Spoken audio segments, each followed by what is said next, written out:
A paz do Senhor Jesus, seja bem-vindo, seja bem-vinda. Eu sou o pastor Gerardiano do Ministério Flor do Campo, Assembleia de Deus, aqui em Cariacica, no Espírito Santo. Mais uma vez estou com essa incumbência maravilhosa de trazer mais uma lição Escola Bíblica Dominical, CPAD, segundo trimestre, já na 10ª lição, que vai ser ministrada no próximo dia 8 de junho de 2025. Infelizmente, hoje a minha esposa não pôde estar comigo, porque ela está em viagem na casa da minha sogra, ali em Minas, na nossa terra, lá em Minas Gerais. Mas eu creio que até na próxima lição ela vai estar aqui novamente conosco. Mas antes de iniciar propriamente a nossa lição, vamos orar. Senhor nosso Deus, graça te damos, Pai, pela essa maravilhosa oportunidade que o Senhor nos dá de estar aqui ministrando a tua santa e gloriosa palavra. Que o teu Espírito Santo, Pai, que vai ser ministrado nesta noite, possa ser hoje direcionador, orientador, para que nós possamos falar tudo quanto o Senhor quer falar conosco através dessa lição que vai ser ministrada no próximo dia 8. Senhor da glória, vai trabalhando nos corações, Senhor, dos teus filhos, para que eles possam sentir cada dia mais desejo de estar numa escola bíblica dominical, de aprender mais da tua palavra. Abençoe o departamento, abençoe, Senhor, ó Pai, os professores da escola bíblica dominical, abençoe os alunos da escola bíblica dominical, os superintendentes, os pastores que incentivam esse departamento. Oh, Pai querido, vai dando graça, vai dando unção, vai multiplicando as bênçãos, Senhor, sobre cada um dos teus servos, que nós possamos cada dia mais crescer em graça e conhecimento, no nome do Senhor Jesus. Amém. Lição de número 10, a promessa do Espírito. Textual. E havendo dito isso, assoprou sobre eles e disse-lhes, recebei o Espírito Santo. João capítulo 20, verso 22, e a verdade prática vai dizer, a promessa do Pai não se restringe a um grupo particular ou um período específico, mas inclui todos aqueles que se arrependem e creem no Evangelho. Leitura bíblica em classe, João 14, versos 16 a 18 e 26, João 16, versos 7, 8, 13 e João 20, 21 e 22. E eu rogarei ao Pai, e Ele vos dará outro Consolador, para que fique convosco para sempre. O Espírito da verdade, que o mundo não pode receber, porque não vê, nem o conhece. Mas vós o conheceis, porque habita convosco e estará em vós. Não vos deixarei órfãos, voltarei para vós. Mas aquele Consolador, o Espírito Santo, que o Pai enviará em meu nome, vos ensinará todas as coisas, e vos fará lembrar de tudo quanto vos tenho dito. Todavia, digo-vos a verdade, que vos convém que eu vá, porque se eu não for, o Consolador não virá a vós. Mas se eu for, enviar-vos-lo-ei. E quando ele vier, convencerá o mundo do pecado, da justiça e do juízo. Mas quando vier aquele Espírito da verdade, ele vos guiará em toda a verdade, porque não falará de si mesmo, mas dirá tudo o que estiver ouvido e vos anunciará o que há de vir. João capítulo 20 diz assim, disse-lhe, pois, Jesus outra vez, Pai seja convosco, assim como o Pai me enviou, também eu vos envio a vós. E havendo dito isso, assoprou sobre eles e disse-lhes, recebei o Espírito Santo. Amém? Essa lição ela tem 3 objetivos. O primeiro é analisar a promessa do Pai conforme ensinada por Jesus no Evangelho de João. Segundo, investigar o fato de que o Espírito habita nos discípulos para que esses cumpram a vontade de Deus. Terceiro, é evidenciar o poder transformador da descida do Espírito no dia de Pentecostes. Vamos então à nossa introdução. Está agarrado aqui a folha, mas vai sair. Nesta lição, vamos analisar 2 momentos significativos. Em primeiro lugar, a afirmação de Jesus e seus discípulos de que eles receberiam o Espírito Santo, que inicialmente atuaria na vida do pecador para promover a conversão, em relação ao pecado, a justiça e o juízo. Em seguida, estabeleceremos uma ligação entre essa visão regeneradora da promessa do Espírito em João, a perspectiva da capacitadora e a respeito do Espírito que encontramos no livro de Atos dos Apóstolos, escrito pelo evangelista Lucas. Então, hoje, o tema da nossa lição, né, a palavra-chave é Espírito, porque o tema da nossa lição é sobre a terceira pessoa da Trindade, né? A doutrina teológica falada paracletologia, né, fala a doutrina do Espírito Santo. Vamos falar um pouquinho hoje sobre essa promessa dada por Jesus, essa afirmativa dada por Jesus para os seus discípulos, né, quando ele estava já para ir ao Calvário, passar pelo processo, né, da cruz e depois morrer e ressuscitar ao terceiro dia. Nós vamos ver momentos que ele está falando antes e momento que ele está falando já glorificado, naqueles 40 dias que ele ficou antes de ser assunto ao céu, né, depois da sua ressurreição. Vamos lá?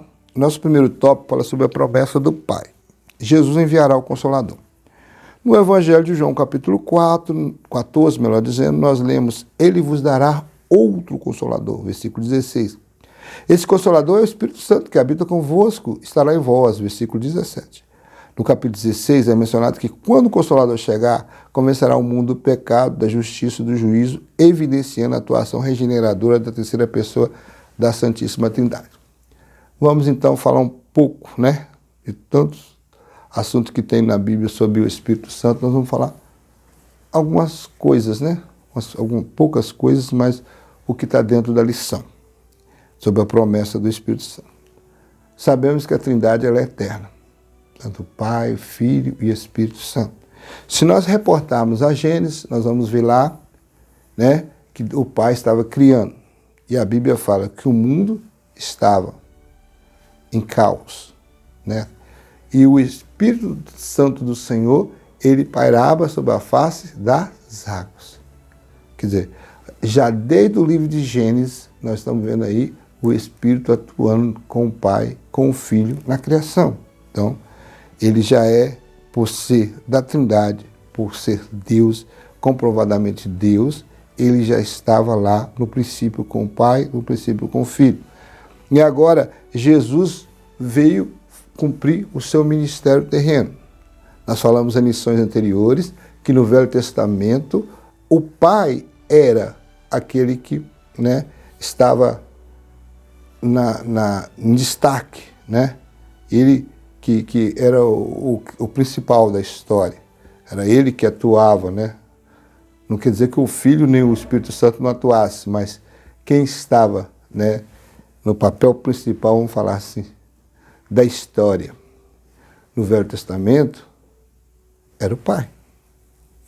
Já no ministério de Jesus agora o Verbo se fez carne, é um tema da nossa lição, o Verbo se fez carne. Agora, Jesus, o Deus encarnado, o Filho, né, o Deus que se fez filho, fez homem, ele agora está no seu ministério. Então, ele é o protagonista, né? No Velho Testamento foi Deus, agora Jesus é o protagonista. E o que Jesus está falando aqui logo nesse primeiro tópico? Ele está dizendo que ele agora ia para o Pai, mas não deixaria seus discípulos órfãos. Enviaria o Espírito Santo para atuar, né, num período que ele já não estiver mais na terra, ele ia enviar o seu Espírito Santo. Então, quer dizer, agora, naquele momento, Jesus era o protagonista, mas Jesus foi o assunto ao céu. E hoje, quem está atuando na igreja é o Espírito Santo. Então, ele é o protagonista da história da salvação no momento, é o Espírito Santo, a terceira pessoa da Trindade, né? E ele está agindo nesse momento. E é interessante que ele vai falar que quando ele viesse, não só ia habitar no crente, como também ia convencer o mundo do pecado, da justiça e do juízo. Essa é a atuação principal do Espírito Santo. É habitar naqueles que creem em Jesus, naqueles que se arrependem dos seus pecados, aqueles que realmente, sinceramente, se entregam à salvação em Cristo Jesus e passam a viver em novidade de vida. Ele é um agente que age no crente para o santificar, para o separar, para o preparar para encontrar com Jesus. Consolador, segundo subtópico, vai falar aí sobre o Consolador. A palavra grega traduzida como Consolador é Parácletos, ou Paracletos, cujo significado refere-se a alguém chamado para ajudar, encorajar, né? Ou interceder por outra pessoa. Assim um Paráclitos se assemelha a ser um amigo que desempenha o papel de advogado, ou consultor especial, ou ainda como um assistente que auxilia em momentos importantes. A expressão outro consolador designa o Espírito Santo como uma pessoa. O termo grego allos significa outro, indicando assim a distinção dele em relação a outro indivíduo da mesma natureza, reafirmando a singularidade do Espírito Santo em relação às outras duas pessoas da Trindade, mas também a sua igualdade com eles. Então nós falamos sobre a doutrina da Trindade, né? Falamos sobre essa questão deles serem semelhantes, ser pessoas distintas e ao mesmo tempo eles serem ter a mesma igualdade em poder, né? Se o pai é criador, se o pai, né, o filho também cria, o Espírito também cria. Se o pai, né, é onipresente, o filho também é onipresente, o Espírito Santo também é onipresente. Se o pai é onipotente, o filho é onipotente, o Espírito Santo também é onipotente. Então, nós vamos ver igualdade no ato e no poder. Agora, só que eles são diferentes, distintos em pessoa. Aqui está falando de uma singularidade. Por isso que Jesus falou assim, eu estou aqui, eu sou o Consolador do momento. Eu que estou atuando. Jesus estava falando assim para os seus discípulos. Mas se eu não for, o outro Consolador não virá a vós. Que outro Consolador é esse? O allos, no grego, um outro Consolador semelhante a mim, parecido comigo. Não é eu, é uma outra pessoa, mas virá e testificará de mim, vai falar, testificará de toda a verdade. Ele é o Espírito da verdade. Então, se fosse o termo grego héteros, que também é outro, esse héteros já não seria a mesma pessoa. Tanto é que na questão do relacionamento marido e mulher, uma das coisas de casamento que tem que ser, o casamento tem que ser heterossexual. O que é heterossexual? Que seja um macho e uma fêmea, um homem e uma mulher a se casar. Os casamentos que estão surgindo por aí, né? Nessa questão de homossexualidade, homoafetivo, o termo que se usa por aí, não é o bíblico. O bíblico, o casamento é heterossexual. Então usa o termo hétero para sexo diferente, mulher e homem. Então, se fosse um outro Consolador que não tivesse similaridade com Jesus, não coadunasse com Jesus na sua questão de santidade, de divindade, não seria o allos, seria o héteros. Mas como é o allos, está dizendo, ele é similar a mim. Ele é Deus como eu. É uma outra pessoa, mas é Deus como eu. E da mesma forma que eu fui o Consolador, eu fui o advogado, o amigo, o consultor especial, o assistente que auxilia em momentos importantes, esse cidadão, né, chamado Espírito Santo, também vai ser importante na caminhada da igreja. Então, ele vai vir e vai executar o trabalho de preparar uma noiva para um noivo. E Jesus está pronto para buscar a igreja, mas, né, a igreja está sendo preparada não só pela palavra, mas também pela ação do Espírito Santo. É interessante que o texto de Romanos 8 vai falar sobre o Espírito Santo. E vai falar assim, no verso 26 de Romanos 8, vai falar assim, e da mesma maneira também o Espírito ajuda as nossas fraquezas, porque não sabemos o que havemos de pedir como convém, mas o mesmo Espírito intercede por nós com gemidos inexprimíveis. Olha só, que coisa linda, né? Esse Espírito Santo, esse amigo, esse Consolador, esse Paráclito, ele veio com esse intuito, de nos auxiliar nas nossas fraquezas. E ele sabe que nós não sabemos clamar, nem orar como convém, mas quem vai nos dar entendimento e sabedoria para orar é o nosso amigo, o Espírito Santo. É para isso que ele está do nosso lado. Para isso que ele veio para fazer companhia a nós, né? Para ver habitar em nós. Entendemos que no Velho Testamento não era assim. Nós já falamos em outras lições, mas voltamos a falar um pouco sobre a paractologia, falar do Espírito Santo, devemos recapitular essas mensagens, recapitular esses textos e mostrar para a realidade, né?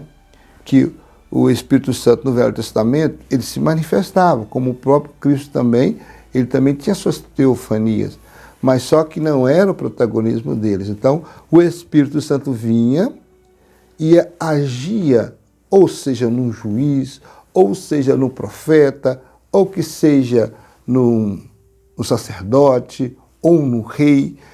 Por um tempo, ele atuava, mas era como conta-gotas. Ele atuava e depois se retirava. Não era uma habitação, não era uma morada.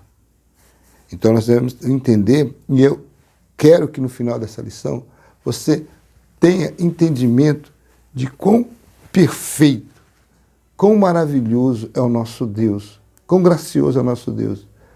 De saber que você é a habitação do Espírito Santo, que nós somos a habitação do Espírito Santo, é coisa gloriosa. Eu sempre digo isso na minha igreja. Irmãos, nós não temos a ideia de que é viver nesse tempo da igreja, porque nesse tempo o Espírito Santo habita em nós. Patriarcas, profetas que profetizaram a vinda do Espírito Santo, a ação do Espírito Santo, desejaram esses dias, desejaram estar em nosso lugar. E nós, muitas vezes, desprezamos, negligenciamos, omitimos. Muitas vezes nós podemos até entristecer o Espírito Santo, esquecendo do valor que você tem para Deus de enviar o Espírito Santo, a terceira pessoa da Trindade, para habitar em você e em mim.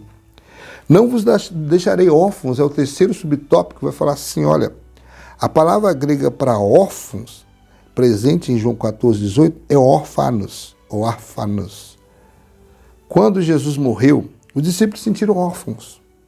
Deve ter sido difícil aceitar o fato de que o Senhor, o Cristo de Deus, estava morto.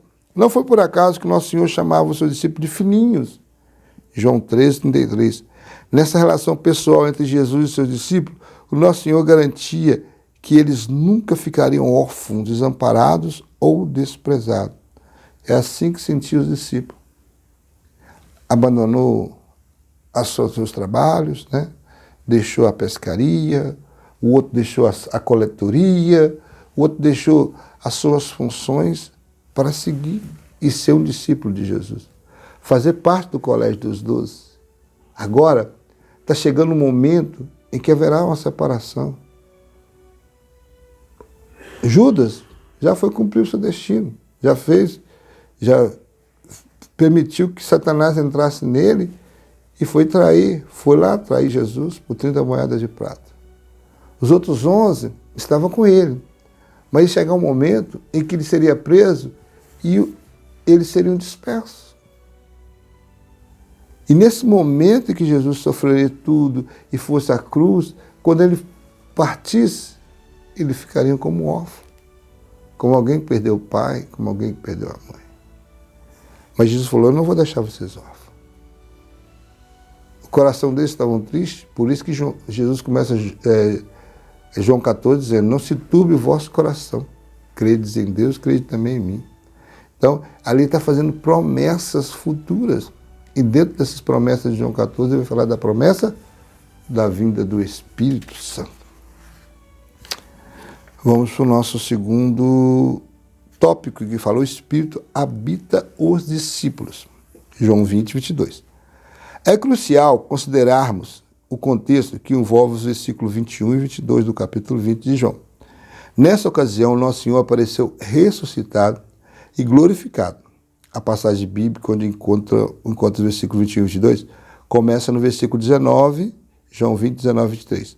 Assim, o cenário em que Jesus se apresenta, ressuscitado com o corpo glorificado, remete tanto ao contexto anterior, como ao imediato, né, 21, 20, como ao imediato, 20, 23, 21, 23, 31 e 21, 25. Vamos ver então João, né? João 20, pelo menos aqui de esse verso que falou 19 até o 23. Vamos lá? Está assim, olha. Chegada, pois, a tarde daquele dia, o primeiro da semana, encerradas as portas, onde os discípulos, com medo dos judeus, se tinham juntado, chegou Jesus, pôs-se no meio e disse, Disse-lhes: Paz seja convosco. E dizendo isso, mostrou-lhes as mãos e o lado, de sorte que os discípulos se alegraram, vendo o Senhor. Disse-lhe, pois, Jesus outra vez: Paz seja convosco. Assim como o Pai me enviou, eu também vos envio a vós. E, havendo dito isso, assoprou sobre eles e disse-lhes: Recebei o Espírito Santo. Aqueles a quem perdoados os pecados lhes serão perdoados. Aquele a quem os retiverem lhes serão retidos. Até o 23. Aqui nós estamos vendo Jesus já após a ressurreição. Agora, aqueles 40 dias que a Bíblia cita, que ele vai ficar 10 dias antes da Páscoa, ele vai ser assunto ao céu.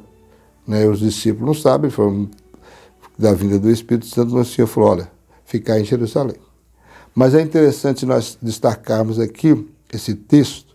Vamos ler o segundo para nós explicar melhor sobre essa questão essa passagem sobre Jesus aparecer em estado glorificado, e apresentar e fazer essa palavra, sobre a questão de soprar sobre eles e o Espírito Santo vir sobre eles.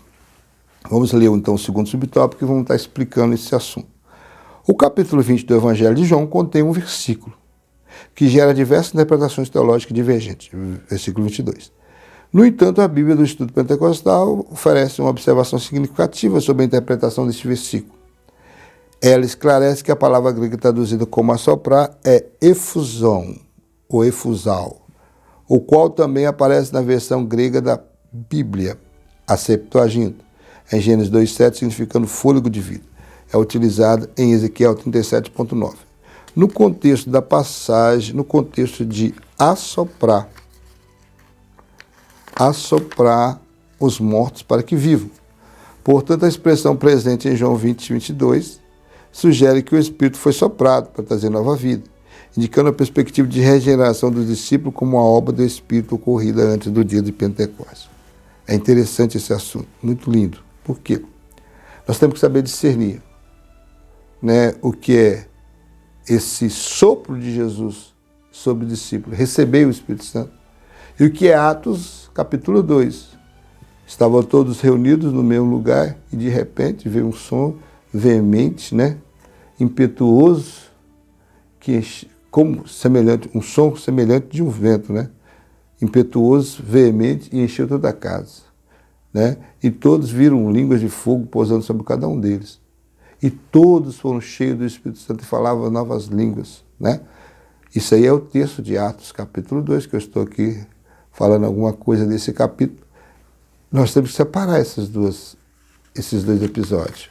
Nós temos que entender o que é o Jesus soprar sobre eles, porque aqui é comparado a Gênesis 2,7, quando o Senhor faz o homem e sopra nas suas narinas. Ele vai soprar nas suas narinas e vai aparecer lá, vai nascer Adão, se tornando uma alma vivente. Então até era só um amontoado de moléculas, um amontoado de misturas de barro e água.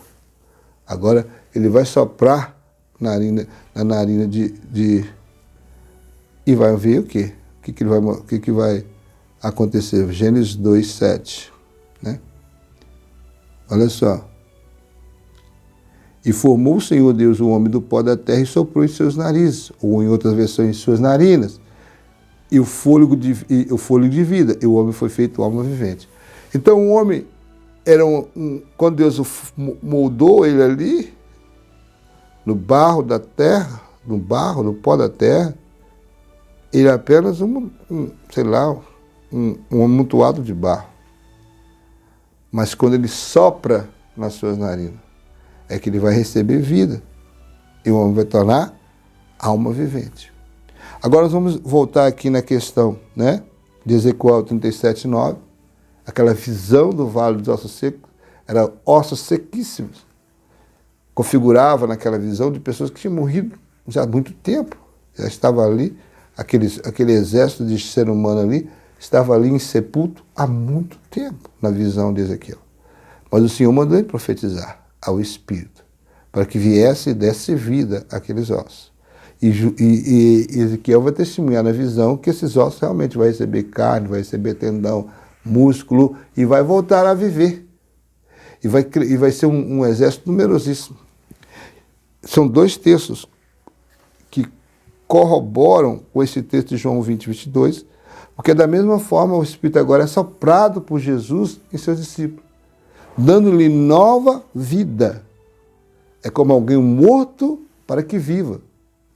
Aí você volta lá em João capítulo 3, né, naquela conversa abençoada de Jesus com Nicodemos, em que ele vai falar: na verdade te digo que aquele que não nasce d'água, João 3, versículo 5. Jesus respondeu: na verdade te digo que aquele que não nascer da água e do Espírito não pode entrar no reino dos céus. E é desse novo nascimento aqui que Jesus está se referindo a João 20, 22, quando Jesus sopra sobre os seus discípulos, dizendo: recebei o Espírito Santo. Naquele momento eles receberam o Espírito Santo para habitar nele, como qualquer outro crente que hoje, quando ele ouve o Evangelho e aceita Jesus, a partir do momento que ele aceita Jesus, o Espírito, é claro, numa conversão legítima, né, sincera, reconhecendo seus pecados, reconhecendo que necessita de Jesus, a partir desse momento, o Espírito do Senhor vem habitar nessa pessoa. Ele vai fazer morada. Não quer dizer que ele foi batizado com o Espírito Santo. Temos que separar essas duas coisas. Não quer dizer que ele foi batizado com o Espírito Santo. Vamos entender essas coisas. Porque nesse momento ele estava sendo... É o poder regenerador do Espírito Santo, trazendo nova vida para os discípulos. Então, deduz que é nesse momento que houve sim a verdadeira conversão de todos, né? Como nós falávamos no princípio, a questão de Jesus falar que Pedro não era converso. Então, se eu analisar bem esse texto aqui, olhar bem direitinho, a impressão que dá que todos receberam, sim, a nova vida em Cristo foi nesse momento. Jesus ressurreto, lá no meio da reunião deles, assopra sobre eles. E eles agora recebem o Espírito Santo. Então, a partir daí que eles vão viver sendo habitados pelo Espírito Santo. E a igreja também, toda a igreja vai ser assim. A cada converso, a cada pessoa que aceita Jesus, o Espírito Santo automaticamente vem habitar nele. Independente de falar línguas, independente de profetizar, no momento de ele aceitar Jesus. Pode acontecer simultaneamente as duas coisas? Pode. Isso não é impossível para Deus, não.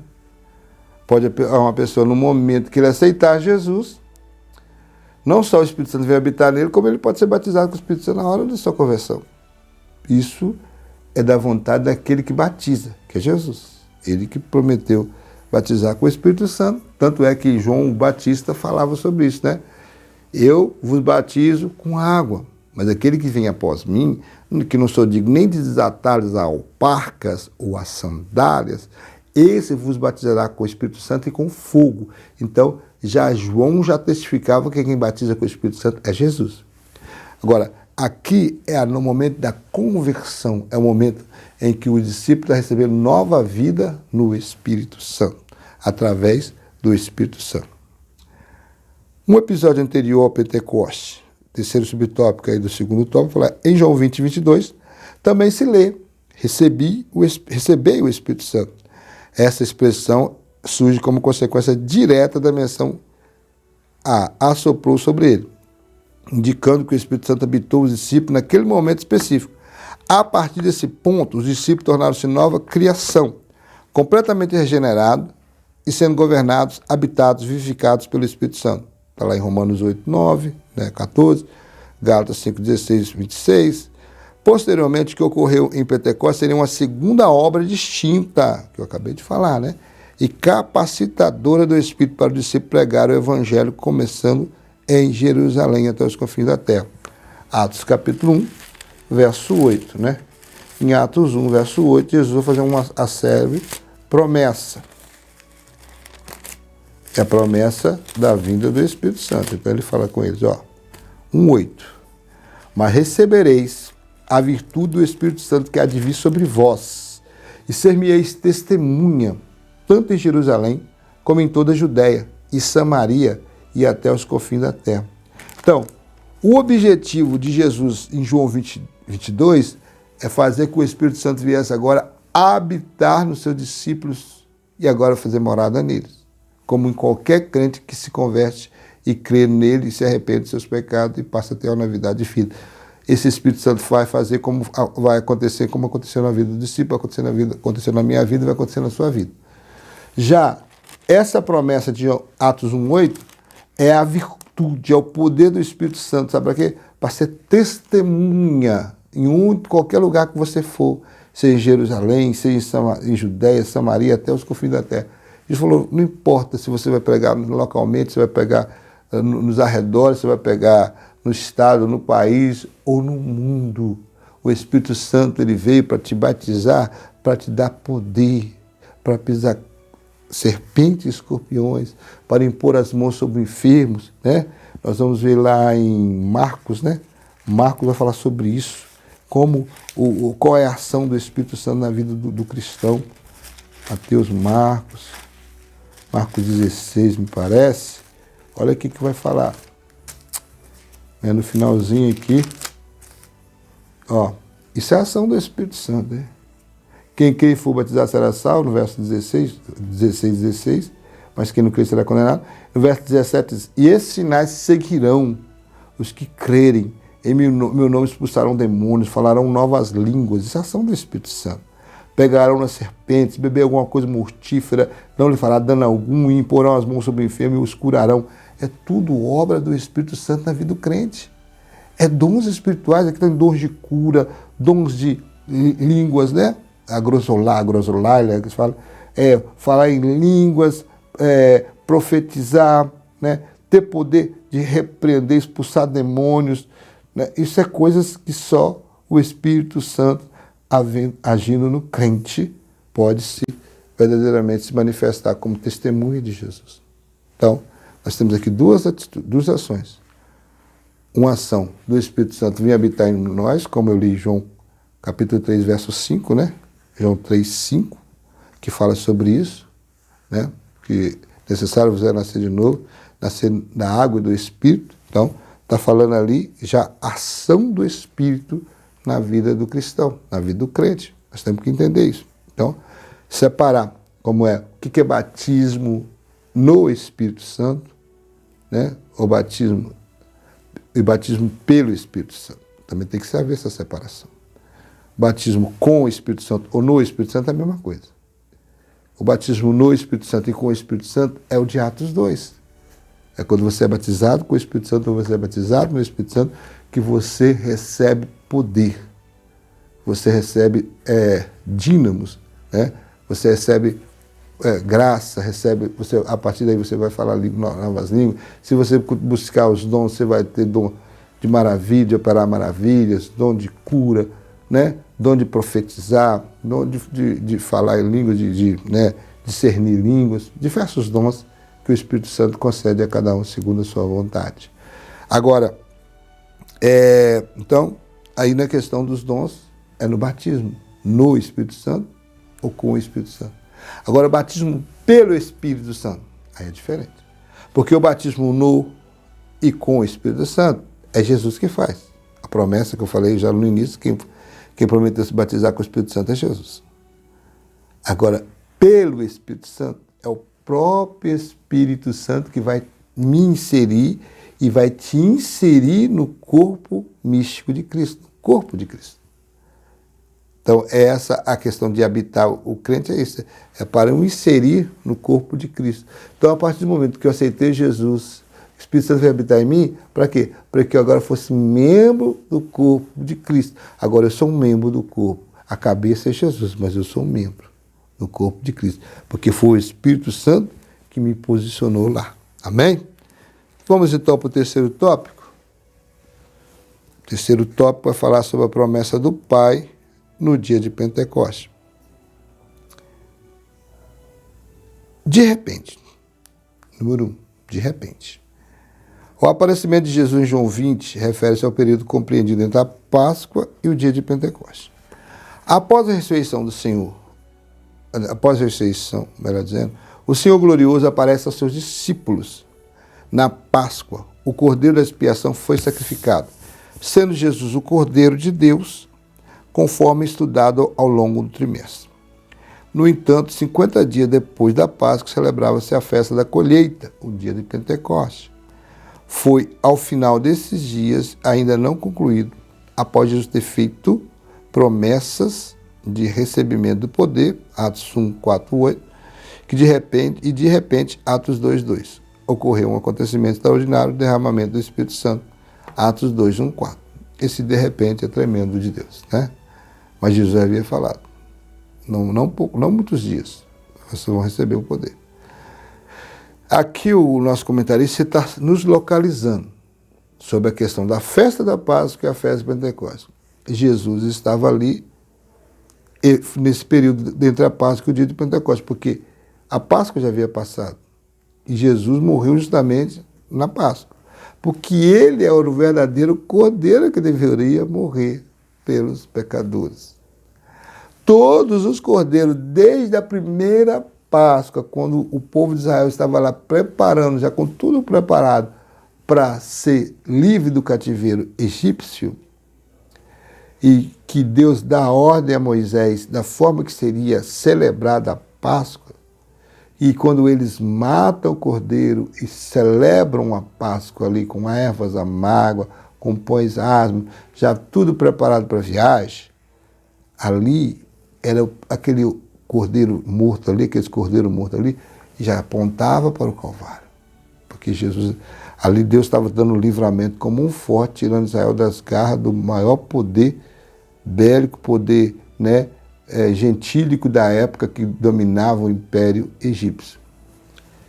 E eles então foram lá e foram tirados por Deus, com poder, com sinais, com 10 pragas, com abrir do Mar Vermelho.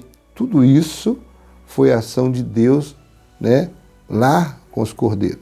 E aí todo ano se fazia a festa da Páscoa e matava o cordeiro. Só que Jesus veio, como o próprio João disse, eis o Cordeiro de Deus que tira o pecado do mundo. Ele foi o verdadeiro Cordeiro e tirou o pecado do mundo. Então ele morreu na Páscoa, ressuscitou. E então agora ele estava quase chegando no dia de Pentecostes. O que era o Pentecostes? O Pentecostes que era 50 dias após a Páscoa. Por isso chama Pentecostes. Está falando de 50 dias. 50 dias depois da Páscoa. Era também a chamada festa da primícia, a festa das colheitas. Era a época que Israel ia levar as primícias para o dízimo que nós entendemos hoje, né? Aquilo que você recebe de Deus, as dádivas que Deus fornece para você. Hoje nós recebemos um salário, então nós pegamos nosso dinheiro e devolvemos nosso dízimo. Mas naquela época, né, era um povo agropastoril, cuidava de agricultura, mexia com gado. Então o que eles ofertavam era o que eles faziam nas suas colheitas. Então era o Pentecostes, era esse dia. E Jesus então promete a eles que eles receberiam o poder. E de repente, né, ocorreu justamente o derramamento do Espírito Santo no dia de Pentecostes, a festa da colheita. Já profetizando o que Deus queria fazer com esse povo. Fazer deles um instrumento para que houvesse uma grande colheita de almas. Desde o primeiro século até o século que nós estamos vindouro, Deus está usando pessoas para ganhar almas para Ele. Então, foi no Pentecostes que Atos 2 se cumpriu. E quando Pedro prega em Atos 2, ele vai reportar aonde? Joel capítulo 2, a partir do verso 28. A promessa do derramamento do Espírito Santo, em que Joel vai retratar na Bíblia Sagrada, que eu vou ler aqui. Joel 2, 28. Olha o que Joel fala. E há de ser que depois derramarei do meu Espírito sobre toda a carne, e vossos filhos e vossas filhas profetizarão, e vossos velhos terão sonhos, vossos jovens terão visões. E também sobre os servos e sobre as servas, naqueles dias derramarei o meu Espírito. Mostrarei prodígios no céu e na terra, sangue, fogo, coluna de fumaça. E o sol se converterá em trevas e a luz sangue, antes que venha o grande e terrível dia do Senhor. Então, aqui já tem uma promessa do Pentecostes, já lá no Velho Testamento. Nós vemos aí que Deus já estava falando com o seu povo, né? já começou a falar com o povo dele a partir do Velho Testamento. Então, no Velho Testamento já tinha essa promessa. E quando Pedro, no capítulo 2 de Atos, vem o derramado do Espírito Santo, chama a atenção daquela população que estava lá na festa da Páscoa, agora estava em Pentecoste ainda, alguns iam para a festa da Páscoa, já ficavam para o Pentecoste, que era 50 dias depois da Páscoa, já fazia logo uma caravana para ficar Páscoa e Pentecoste. Então, o povo já se juntou ali para ouvir aquilo que estava, para saber o que estava acontecendo. E Pedro, quando prega, vai lembrar de Joel, capítulo 2, a partir do verso 28, relatando o que Deus havia falado pela boca dos profetas. É o que estava acontecendo, quando alguns abusavam, zombavam, dizendo que eles estavam bêbados, né? E Pedro explicou a eles. No verso 2, no segundo subtópico, ele vai falar assim: todos foram cheios do Espírito Santo. Observamos que durante o ato da conversão, o Espírito Santo realiza a regeneração.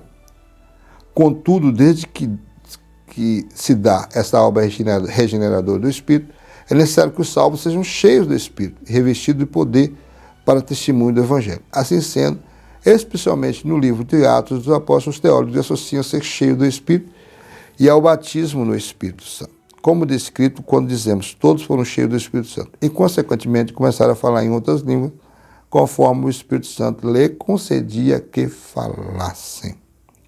Então, nós falamos aqui sobre a regeneração, né? No ato da conversão, o Espírito Santo vem habitar no crente. Agora, a ação do batismo com o Espírito Santo que aconteceu no Atos 2 já é uma promessa para todos quanto o Senhor chamar. Pedro vai falar isso na sua mensagem. Então, todos que são chamados por Cristo e são salvos na pessoa de Cristo têm a promessa de ser batizados com o Espírito Santo. Essa lição ela é maravilhosa e ela traz um despertamento para a igreja. Porque hoje nós temos muitos crentes que ainda não foram batizados com o Espírito Santo. E a impressão que se dá, que nesse tempo que nós estamos vivendo, é que os crentes perderam o desejo de ser batizados com o Espírito Santo. Não sei se é a nossa geração que não deu um exemplo, né, de buscar poder, de manifestar os dons espirituais na igreja, de ser usados pelo Espírito Santo, é que desanimou essa geração que está chegando. Mas nós estamos vendo uma coisa interessante na igreja: são poucos os crentes e são poucos os cultos que nós fazemos e que fazemos menção do batismo com o Espírito Santo, ou convidamos pessoas para ser batizadas com o Espírito Santo, ou oramos por isso. Eu tive uma experiência recente agora na igreja, num culto. Eu chamei os irmãos que queriam ser batizados, mas ia orar. Veio alguém? Não veio. Fiquei assim, de queixo caído, porque eu pensei assim: ninguém quer ser batizado com o Espírito Santo, mas não. E é interessante, irmãos. É uma lição muito importante para despertar, não só os que são batizados e que não buscam dons, porque os dons estão aí, à disposição nossa. Mas o que faz nós realmente não sermos batizados é a nossa negligência, a nossa omissão. E não recebemos os dons. E os que não são batizados, também é a mesma coisa. Não estão sentindo desejo de buscar os dons espirituais. E começaram a falar em outras línguas, terceiro subtópico. O batismo no Espírito Santo constitui uma experiência profunda na vida do discípulo, já regenerado em Cristo. E essa experiência não se limitou naquele único dia. O cumprimento da promessa abrangeu toda a igreja nascente daquele momento e todas as gerações futuras, até a volta de Cristo. Falar em outras línguas evidenciou esta obra capacitadora. Apesar de algumas pessoas compreenderem essas línguas nos seus próprios idiomas, eram, na verdade, expressões espirituais concedidas pelo Espírito que habilitou os discípulos a glorificar as grandezas de Deus. Eram línguas desconhecidas por quem falava, mas compreendidas pelos ouvintes. Assim sendo, as línguas mencionadas por Lucas são evidências físicas e visíveis do batismo no Espírito Santo.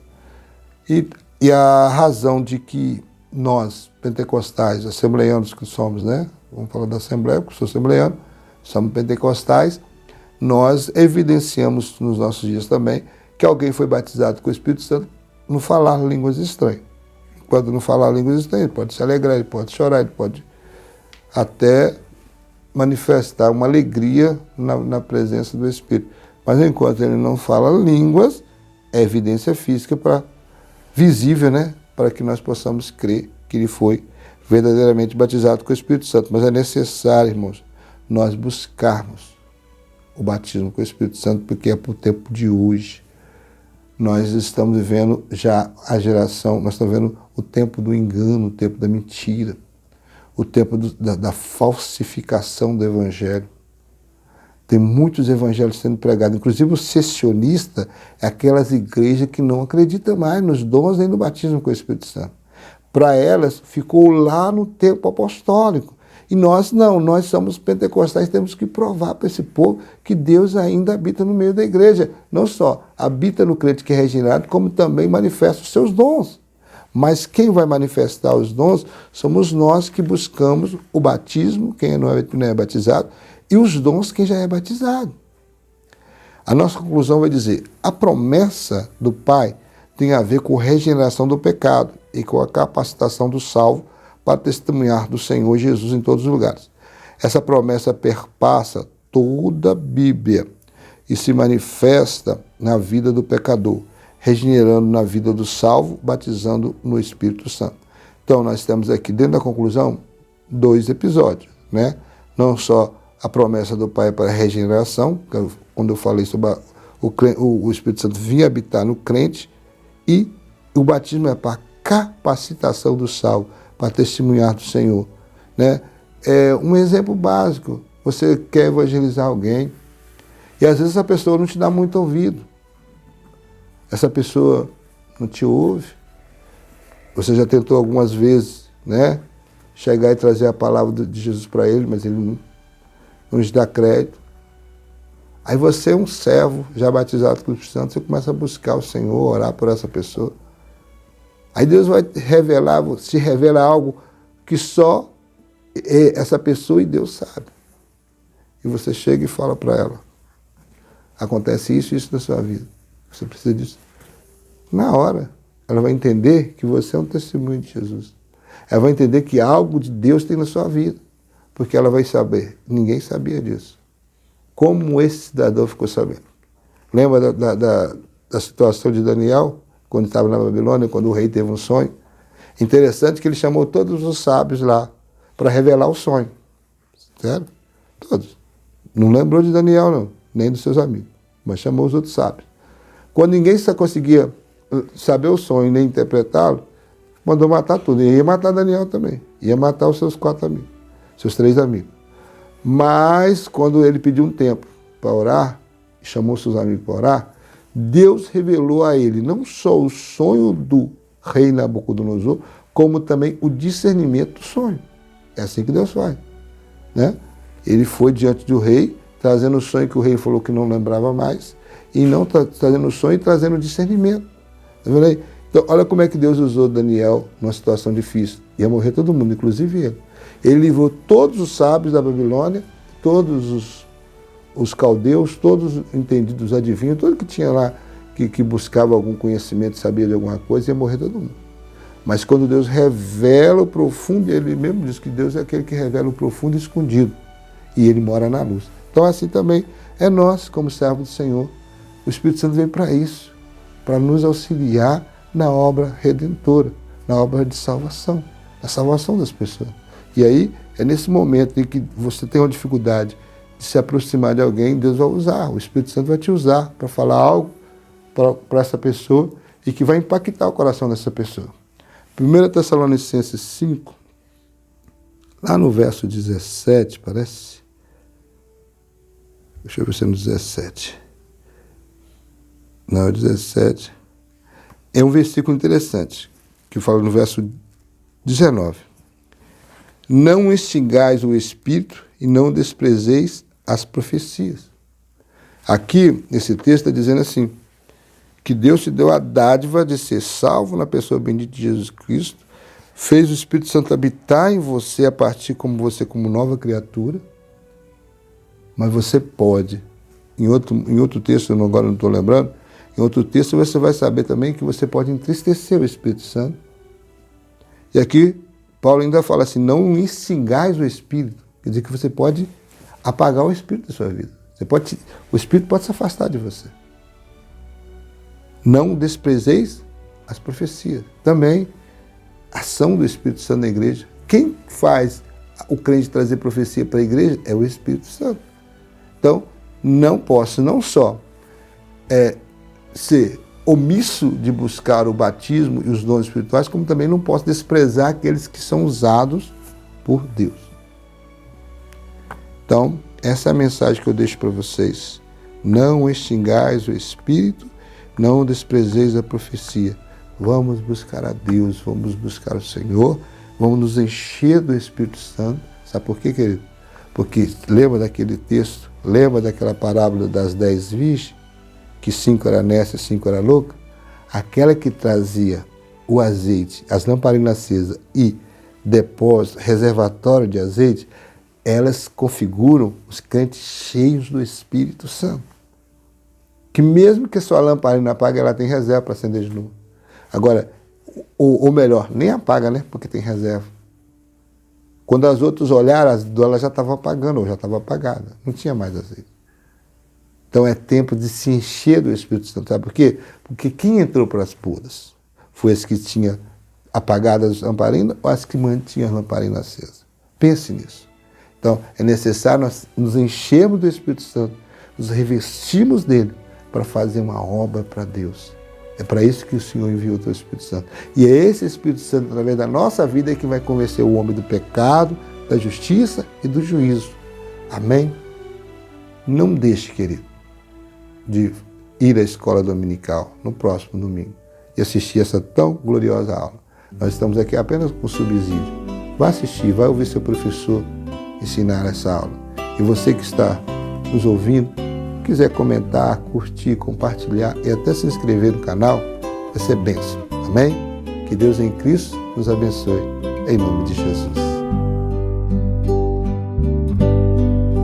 Na presença está de Cristo, em sua glória que será. Lá no céu em pleno gozo, minha alma o verá. Face a face espero vê-lo, no além do céu de luz. Face a face em plena glória, hei de ver o meu Jesus. Oh, que glória será vê-lo, que o possa eu mirar. Eis, em breve vem o dia que sua glória há de mostrar.